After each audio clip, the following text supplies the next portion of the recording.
bagai tiada nyawa.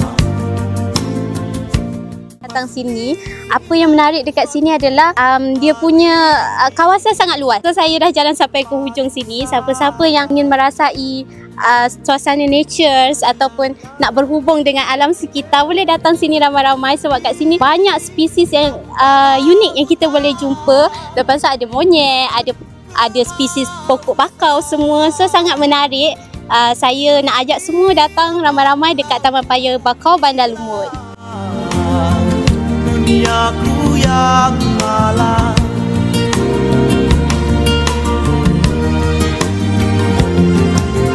dewasa ini kita saling merayakan kejayaan yang akhirnya membinasakan. Apalah gunanya kematangan pikiran bila di jiwa kita masih lagi muda dan mentah kulihat hijau.